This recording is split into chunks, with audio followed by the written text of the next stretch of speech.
multimedia artist, researcher, and storyteller of Black Islam in the US and Afrofuturism. Dan Flounders is a Baltimore-based Muslim printmaker and designer. Through their project, Islam in Print, Safiyah and Dan uplift the diverse experiences of Muslim artists rooted in mentorship, storytelling, and community building. Their creative practice is deeply inspired by their families, shared values, and the belief that mentorship can be a slow, intentional, and reciprocal act. You can read both of their full bios on our website, Creative Mornings Baltimore. Please help me welcome Safiyah and Dan to the stage.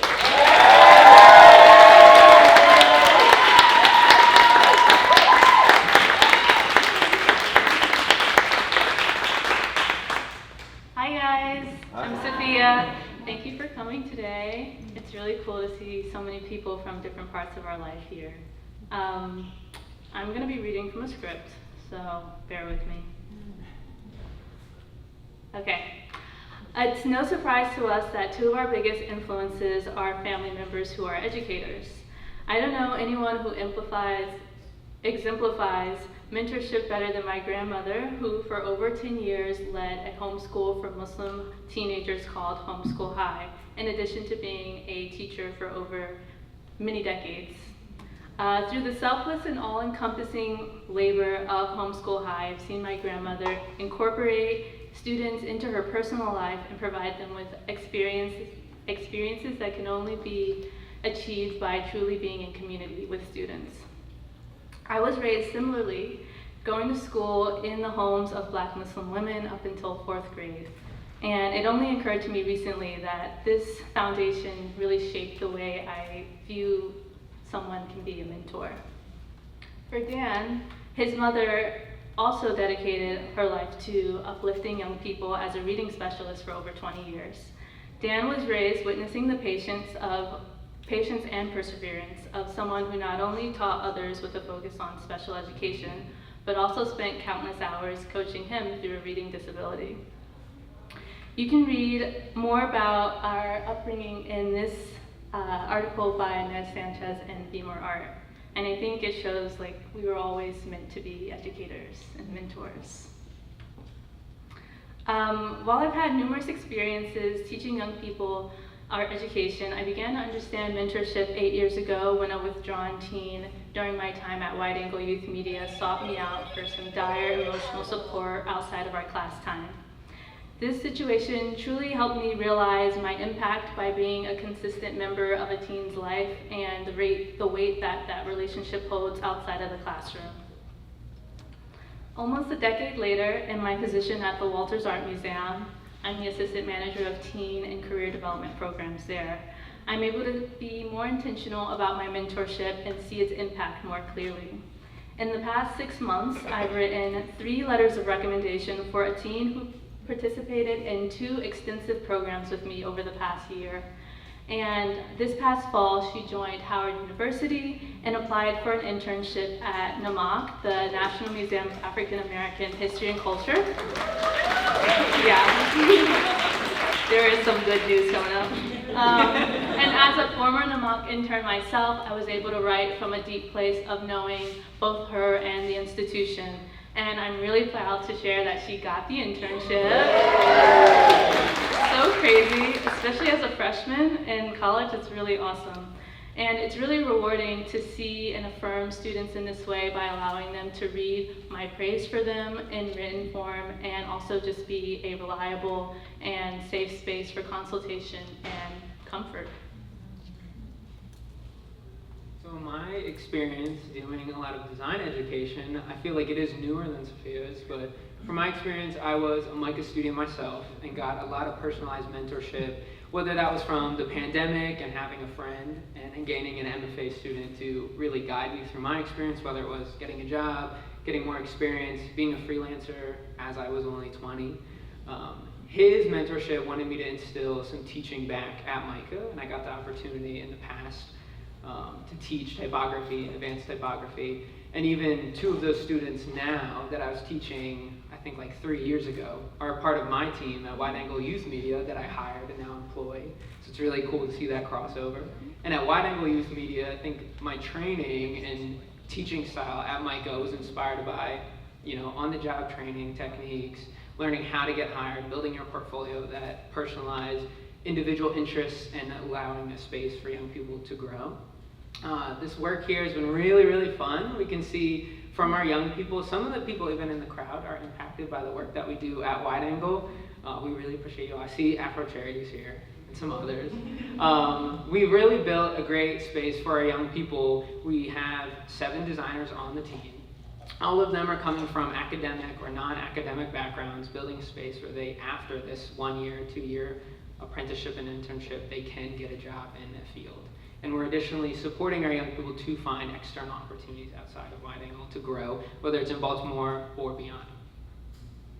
Now for Safiyah and I, we have had this shared interest of Islam and print since the beginning. We first met on our first date. I ended up talking about Islam and print, this idea, this concept. It didn't have a name. It didn't really have much of an identity, but I wanted to teach young people in the Muslim community how to print and how to create an archive, an accessible archive of art.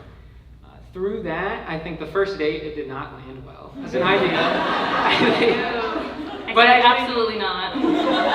But shortly after that date, we ended up finding the opportunity to get married. A few months after that, and then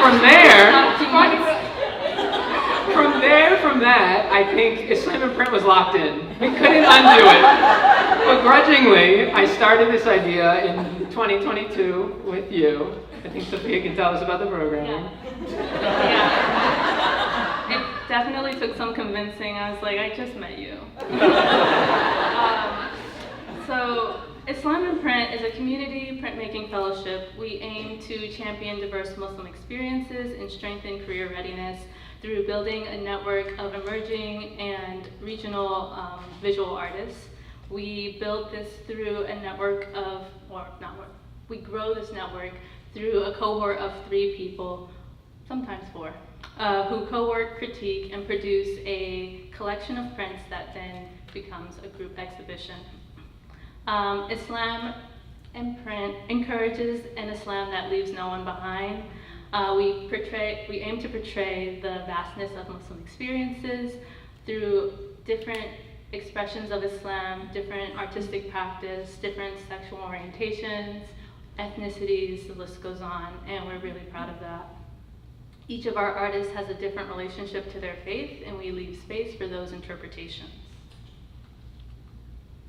So in the first year, we had a cohort made up of Soldano, Tayyip, Anissa, and Layli in 2022.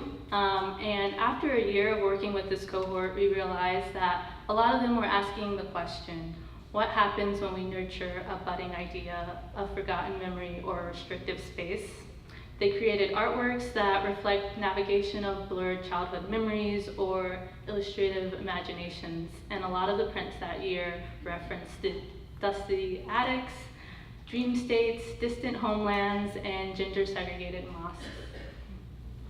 We learned a lot that first year. They were kind of our guinea pigs, and they were so nice to just let us be experimenting with this with them. So we learned that a year was way too long. I don't know why we did that. We found that having such a long timeline didn't help us set firm boundaries and deadlines with what needed to be done. And we also realized that meeting once a month virtually didn't allow us to build the community that we wanted to feel like. And so in the second year of this program in 2024, we do it biannually. We met twice a month for 6 months, once in person and once virtually, and then we also meet with them one-on-one individually once a month. And this helped create a sense of urgency, but also allowed us to brainstorm together and collaborate on ideas and really build that sense of community that we wanted them to feel. In our first year, Terry wrote a really awesome article for us, not for us, but like, in response, she said, the results can move worlds when artists are given the space, time, and resources to create. And it's really nice to be seen that way, like trying to put an idea out into the world and having it received so like thoughtfully. It meant a lot to us that someone understood what we were doing. And we are her biggest fan, so hopefully she's ours. In 2024, we showcased works from Hor, Madiha, and Mina, and in that exhibition, we're asking the question, what are the things we pass down through generations? Is it a 14th century marriage certificate, folk tales of heaven and hell, or one's mother's tongue? Precious and sacred, we cling to the memories, to have a relationship with our ancestors, and maintain connections to cultural heritage, land, and so much more. An heirloom, Hor, Madiha, and Mina act as either the receiver or giver of traditions, and sometimes both. The exhibition was beautiful. Thank you to Gallery CA for helping us. We ended up showcasing works that were on paper, fabric, and sculpture. This past winter, we hosted a IMP cohorts dinner because we really wanted to cross the lines of the two cohorts and get them to know each other. We do that a little bit in having the previous cohort come back as alumni critics, but this was way more intentional, and it was really fun to see those relationships bloom. So we assigned them groups to create questions for one another, and then also told them the relationships we see in the pairs. So we paired Anissa from 2022 with Hor from 2024, and their topic was adornment and self-portraiture and thinking a lot about what's hidden versus what's revealed. Soldano and Layli from 2022 and Mina from 2024 all collect familial memorabilia and create ephemeral moments in their artworks.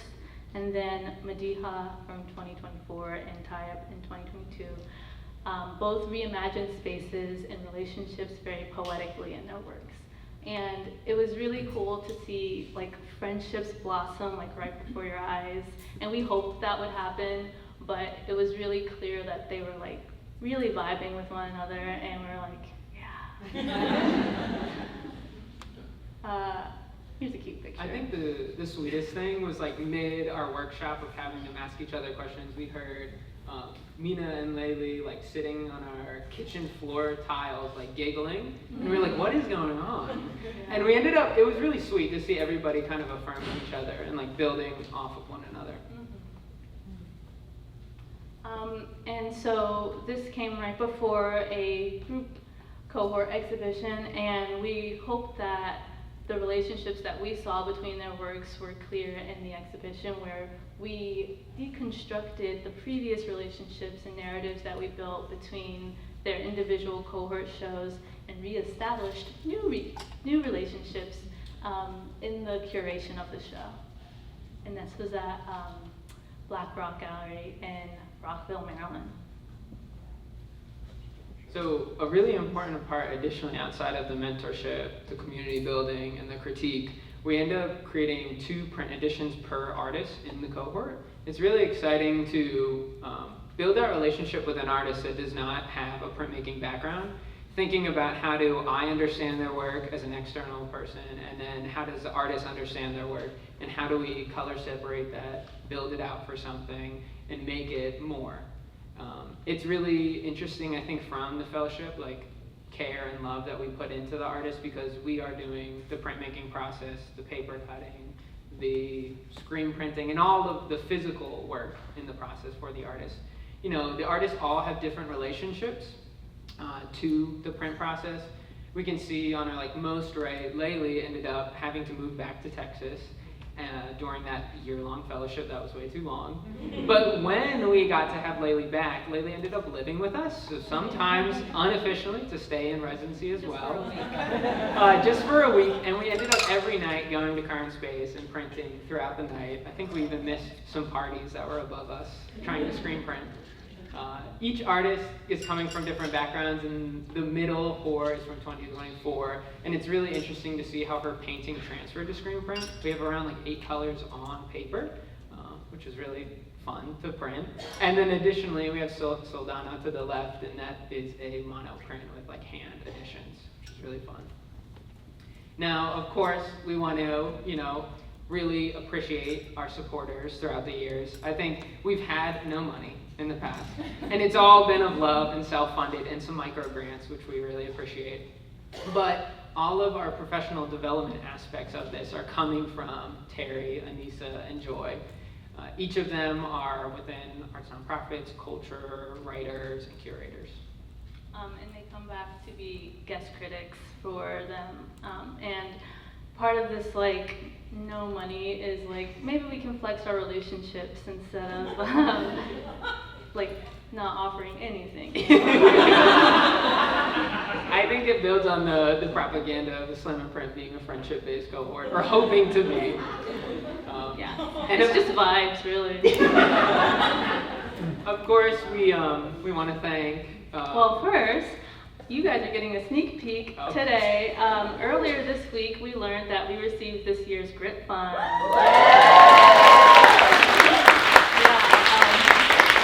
Thank you. That is our first significant chunk of money. So I'm really excited to be able to pay people for their contributions and give that love back to the people who've been supporting us for so long. But here are some other people. Yeah. We, of course, want to thank Making Space for always being the place that we do all of our screen printing through. OTS's Orange Tangent study, that is Camila Janan Rashid's work, and she has been our mentor in a way for Slam and Print, and has always made time for us, and even external connections. We had a New York City-based artist in the past cohort that had familiar relationships to Baltimore, so they were part of the cohort, but we ended up setting up and connecting with a printmaking-based studio in New York, Blackburn, and then, of course, Wide Angle for the micro grant. Cool. You gonna have that? Yeah. Of course, we want to invite you all and continue the party going in some way, in capacity. If you want to take your phones out and take a photo, on August 31st, we'll be opening up our studio, having a studio tour, allowing the archive to be accessed from all of you, and kind of just walking through from 6 to 8 on the 31st. And the address is on the top. It's 3500 Parkdale Ave. Yeah. We'll all be there. Thanks. Try to come staggered. Yeah. Thank you so much for being here. If you know an artist, a Muslim artist, that's our only prerequisite, who really wants to be in community with some cool people, get some prints. We didn't mention, but we usually make about 20 prints, and we keep 20% of those for our archive and give 80% of those prints back to the artist. We don't take any % of their sales, which doesn't help us because we don't make any money. But it's really awesome to just give all of that back and let them know, like, hopefully this is a reciprocal relationship, and they've done so much with those prints over the years. Some of them sell, some of them barter, some of them just give it away, and it's really awesome to see the opportunities that come from the prints that they've made in our cohorts. And our application will be opening up in November for the 2026 cohort. I think at our past exhibition, somebody was like, that is so far away. And we're here now, so it's not that far away. It's crazy. Yeah, that's it. Here are emails at the bottom. Please hit us up. Yay.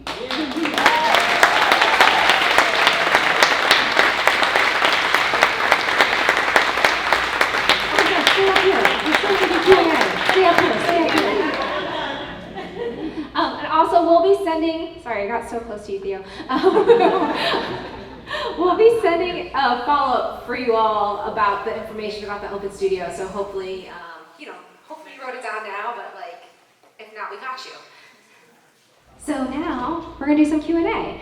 Phil's got a mic over for this side of the room. I've got a mic for this side of the room. Raise your hand if you have a question for these lovely folks. But I can start us off. It's amazing what you all are doing, and it's amazing that it's clearly been like such a passion project. But if somebody wanted to contribute money to you for this passion project, what's the best way to do that? Yeah, I wish I could be professional and say, like, we have a donate link. We don't. I know. I'm like, I don't want to be taxed for this. I would say, as professional as it gets, is Venmo and PayPal. Let's not do PayPal. Venmo, so you have a receipt. Yeah. Here, we'll start right up here. Hello, thank you so much. Hi. Writing grants is really hard. And so I was curious if, because you just got that grit award, or the grant, did someone help you write that grant? Because like writing grants, there's a code that you have to follow. So if you know someone that knows the code, they can help you with your grant, formulate it to match the code. So can you kind of talk to us that process of getting applying, writing, and then. I have to say, this is our third time applying for the Grit Fund. So, long time coming. I've actually been applying for things for a long time. And I've kind of like figured it out a little bit, but I do want to shout out Anissa Olufemi, who was in a previous slide. She has reviewed our application sometimes. She works at the Hamiltonian, and she's a great writer. Sometimes I ask Terry to read things, also a great writer.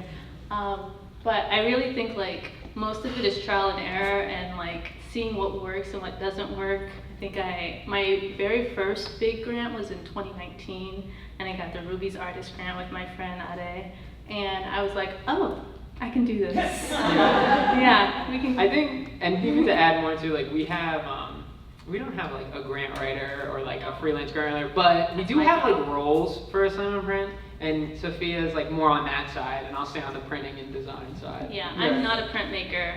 A little bit actually, but like I'm not a theoretical. professional. We were trying to make a video of like our relationship, and there's this one video of me printing and Safiyah dancing in the background. So I think that's like, that kind of chops it up of like a cheer on and trying to do it. Yeah. The formal roles are like program manager and lead printer. Thank you.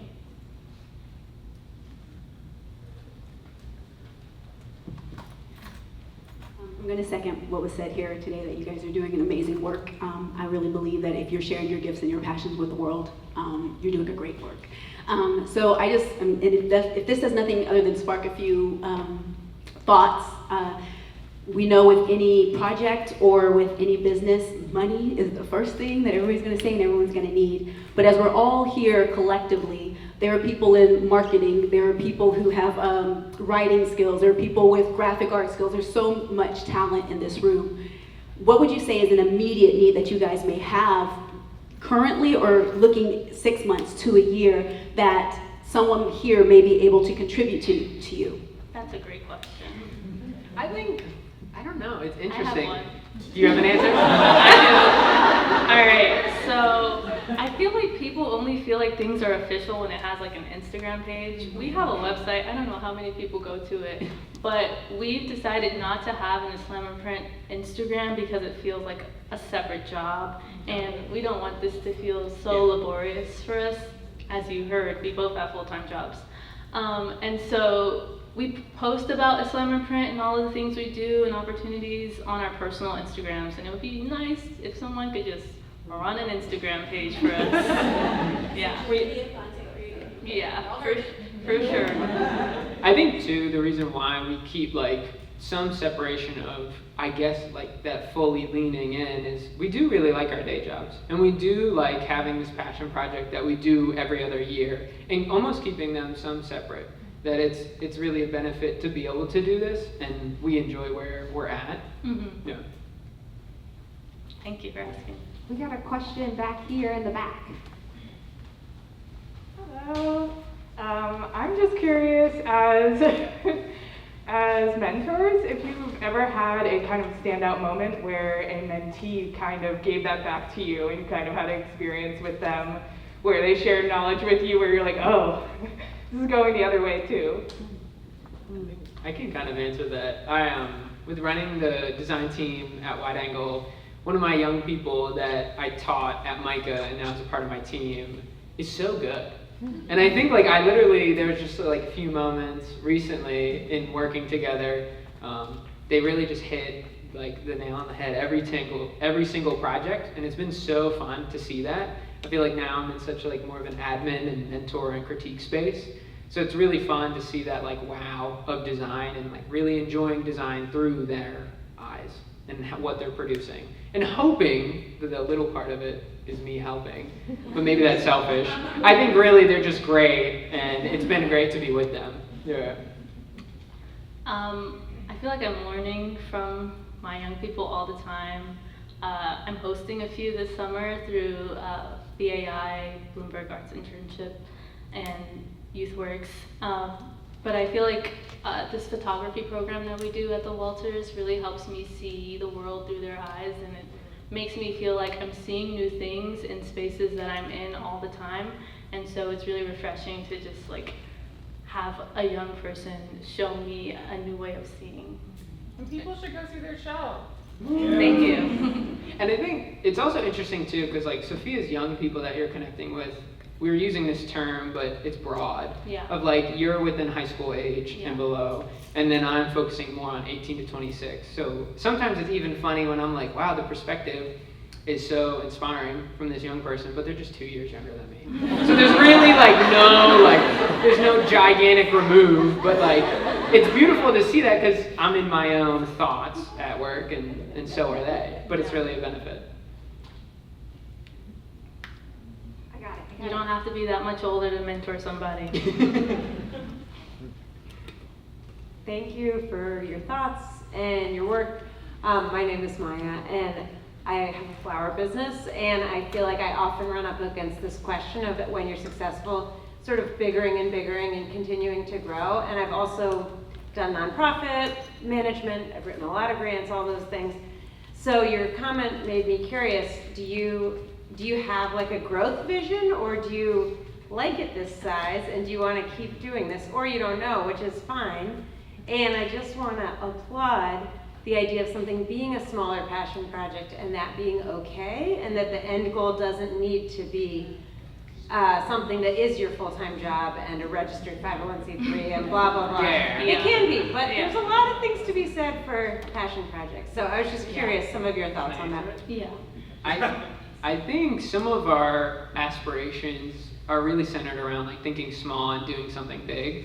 I don't think we want to make this grow to some crazy scale, and I don't know, that's not really the thought. But I think for some of the like beginning goal of thinking about creating an archive of contemporary Muslim art is the goal, the end goal, and having that archive being shareable with museums and institutions that have that we're trying to build on and like redirect the concept of Islamic art in some way, and just keeping our work within like prints and drawing sections, and really sharing that so people can see that there's a different outcome than what's usually told within like our view in America.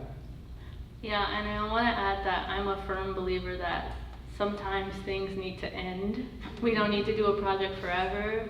I like this being biennially. It gives us time and space to reflect and also like pour into ourselves during those off years. And I really like it this size. And we also might scare our employers if we say we want to do this full time. Just kidding.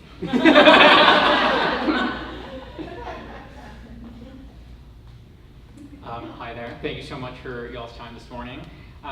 2 quick questions. Feel free to take whichever one. One, what do you wish more people understood about Islam? Is there something you would like for this room to know? And then 2, how has this experience over the last few years, how has this deepened your personal practice? I'll take the first question. And I want to start by saying I am not the spokesperson for Islam. So, I mean, there's no one voice that can, say something about first biggest religion in the world. But I don't know which Self-plug. one. It's big out there. Doing numbers. We are. I just want to say, it really is a peaceful religion, and there's so many different kinds of people that practice in different ways. And just because you know 1 or maybe 5 Muslims doesn't mean another one that you meet is going to be the same way as those that you know. So, give people grace. Don't be a know-it-all. I am sometimes though, so I gotta. And be kind to Muslims. And then the second question, can you say it again? How has this deepened your personal practice? I think, we definitely, the artists that we pick, we really enjoy. And we can enjoy them for different reasons of their making might relate to an aspiration of ours, or there's an aspect we see connection in. So we really are being intentional with who we pick because of we're seeing parts that we really enjoy, maybe even in our own practice subtly, or our bias of what we enjoy in art. I think for me, it's really fun when we're doing the twice a week meetings in that 6-month period. Twice a month. Sorry, yeah. And thinking about how are we critiquing. The artists do see our work because they're in our studio all the time, and there's a lot of informal moments outside of those 2 meetings a month. We're really thinking and sharing with each other constantly, and I think that builds on both of our practices, and it just makes us excited to get back to our own and rethink possible ways to do it. And also for all the printmaking stuff, we're actively solving for all their works because none of them are printmakers, nor their mediums are print. So we're trying to solve how to replicate their work in a way that is a print but feels like they're originals.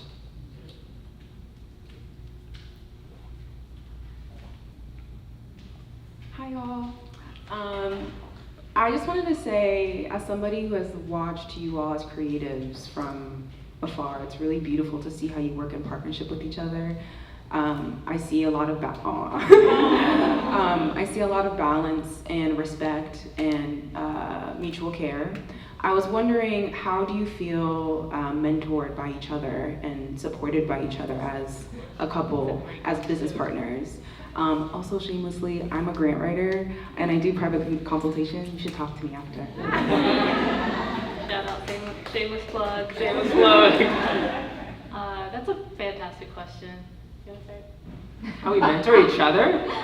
I don't know if everybody knows, but I guess we got married within a year. We love each other. That's really great, and we really, really love each other. And so I think what it is that when we're doing this, we always kind of acknowledge where we're feeling of how much ownership we want to take on for the month, or when each other need to step in.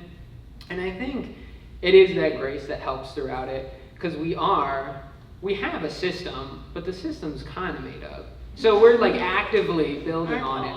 Not all, but No, all systems are. Yeah, all systems are. Yeah, they're all fake. But we're trying to make those deadlines make sense for us and for others and make a beneficial space. And I think the hard set is not too much. I think in its very, bare minimum, we love to host. We love to have people over, and we love to support each other. So I think those just go into Simon Print. And I think we're just feeding, for mentoring each other. Both being artists, I would say that Dan gives me a lot of good feedback on art making processes, and we understand each other to know enough when we don't want that critique right now, or this is welcome. And so I think that works out really well, and like you said, giving us the space to decide who wants to take leadership on some things. He's a designer, so I was I'm not gonna tell him too much on how our PowerPoint should look, because he's got that. But also I'm do you mind if we just take that out or move things around? And so I think it works out pretty well. I think it's just leaning into what we're comfortable with and strengths with. Because I'm speaking of dyslexia earlier the slide, writing is not my thing. As you saw, she read from a script, I was not reading because I cannot read. So we're gonna, that's kind of how we work. Of we accept where we're at and how can we build off of those things. I can read, not too well on the spot. And I love him anyway. Yeah. We got a question back here. Hey guys, my question is, what are some tips that you can give for someone who is working a full-time job and either wants to open a nonprofit or just has, goals for entrepreneurship? Just what are some tips? Because I just can piggyback on the lady up the front. You guys look amazing, and I can tell it's very balanced. Tips. I think it's interesting for us. We are at the space where we do our full-time jobs, and we do our relationship to this. I think part of it was the early definition of how deep we wanted to go in. And then we also did like, I guess our business plan of like how much do we actually need and what is feasible on like the bare minimum. And that was always our goal. I think this has been self-funded up until this moment of the GRIP Fund. So We have donors. well, we have donors, but you know, we've built it out in a way that feels feasible and trying to assess what are our needs and wants. Yeah, I would say always prioritize relationships over, I don't know, products or like end goals. And I think our relationships have brought us this far. And I also feel like doing a passion project doesn't need to be something you do like every week. You can really fit it in your schedule in a way that's sustainable, and I think that's like the most important. Yeah, definitely.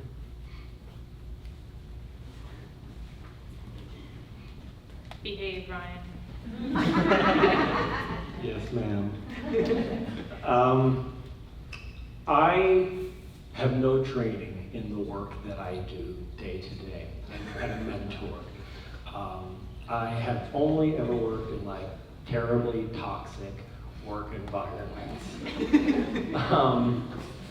But like, I have like a young guy who said to me a while ago, "Will you be my mentor?" And I'm like, sure, whatever. Like, I'm happy to do whatever I can for you. But I have like no idea like really how to like suss out like how can I be of the greatest value to this person. And so like one, outside of like extending yourselves to say, here we are, we have this program, we're open to mentor you. Do you have other relationships to people where they have just come to you? Will you be a mentor to me? Like in sort of a long-term capacity. And what do you see as like most important in trying to suss out how you can be of the greatest value to others in that kind of relationship? That's so nice, your story. I would say I've not had anyone like explicitly ask me to be their mentor, and I feel like it usually happens a little more organically in the time that I spend with young people through working at the Walters. I'm with sometimes one student for like 8 weeks or 10 weeks, I don't know. And I think because they spend so much time in like a pivotal part of their life, they ask then when they leave for more opportunities. And if I have the capacity, I'm always like happy to give those.